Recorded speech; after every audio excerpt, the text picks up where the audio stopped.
কিছু প্রিয় মানুষ আর মিষ্টি সম্পর্ক। প্রিয় মানুষের সাথেই কিন্তু মিষ্টি সম্পর্ক থাকে বা গড়ে ওঠে। এই সম্পর্কগুলো ভেঙে যাওয়ার পিছনে একমাত্র কারণ হচ্ছে মুখের কথা আর আচরণ। মুখের কথা আর আচরণ যদি একটু এদিক আর ওদিক হয়, সম্পর্কগুলো কিন্তু ভেঙে যায়। কিন্তু ভালোবাসার যদি সঠিক মানুষ থাকে, অবশ্যই কেউ না কেউ সম্পর্কটাকে বাঁচিয়ে রাখে। আসসালামু আলাইকুম, আমি কানিজ ঢাকা থেকে বলছি। কাছে এবং দূরে যে যেখান থেকে আমার আজকের এই রেকর্ড করা ব্লগটি দেখছেন, আশা রাখছি সবাই ভালো আছেন। এই ছোট ছোট ভিডিও ক্লিপগুলো আমি কয়েকদিন আগে করেছিলাম। একটু জুয়েলারির দোকানে গিয়েছিলাম, পছন্দের একটি দুল পছন্দ করে রেখে আসছিলাম। আর এই ক্লিপটা হচ্ছে আপনাদের জন্য ছোট্ট একটা টিপস। আর সেই টিপসটা হচ্ছে অর্গানিক তেল। আমি ওই পাতিলটার ভিতরে 200 গ্রামের মতো তেল দিয়েছি। আর এখানে নিয়েছি নিম পাতা 1 মুঠ, আর হচ্ছে মেহেদি পাতা নিয়েছি 1 মুঠ, পেয়ারা পাতা নিয়েছি কিছু। তো এগুলো দিয়ে আমি একটি অর্গানিক তেল বানাবো। তো ওই তেলটা আমাদের হেয়ারের জন্য অনেক বেশি ইম্পর্ট্যান্ট।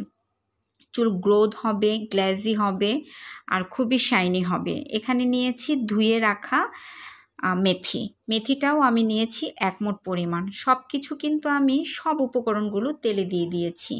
সাথে কিন্তু আমি অ্যালোভেরা জেলও অ্যাড করব এবং জবা ফুল অ্যাড করব। তারপরে হচ্ছে আমি দিয়েছিলাম এখানে কালো জিরা। তো সব উপকরণগুলো দিয়ে আমি তো তেলটাকে একটু জাল করে নিচ্ছি। আপনারা চাইলে এভাবে যদি বাসায় অর্গানিক তেল বানাতে চান, তেলের সাথে এই মিশ্রণগুলো যা যা উপকরণ আমি নিয়েছি অ্যাড করে ফুটিয়ে ঠান্ডা করে তারপরে বোতলে রেখে দিবেন। আর এই তেলটা হেয়ারের জন্য অনেক বেশি ইম্পর্ট্যান্ট। এটা আপনারা চুলের একটা টিপস হিসেবে পেতে পারেন। আমি তৈরি করেছি, তাই আপনাদের সাথে শেয়ার করলাম। আর এই ভিডিও ক্লিপটা হচ্ছে রিসেন্টলি একটা কাজে আমার বোনের হাজব্যান্ড, আমার ইমিডিয়েট ছোট ভাই, আমরা গিয়েছিলাম একটু বাহিরে। তো বাহিরে কাজটা শেষ করে তারপর আমরা একটু একটা রেস্টুরেন্টে আসছি। তো রেস্টুরেন্টে এসেই তো আমরা একটু খাওয়া দাওয়া করে নিচ্ছিলাম। কোকো রেস্টুরেন্টে এসেছিলাম বিএফসির সাথেই।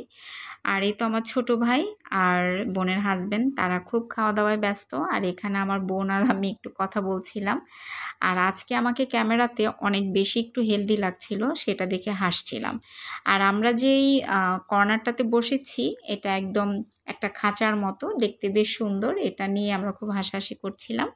তো ভালোই লাগলো, চিন্তা করলাম আপনাদের সাথে একটু শেয়ার করব, তাই একটুখানি ব্লগটা ক্লিপ করে রেখেছিলাম। কেমন লাগলো আজকের এই রেকর্ড করা ব্লগটি কমেন্ট সেকশনে জানাতে পারেন। ভালো লাগলে লাইক, কমেন্ট, শেয়ার করতে পারেন। আল্লাহ হাফিজ, আসসালামু আলাইকুম।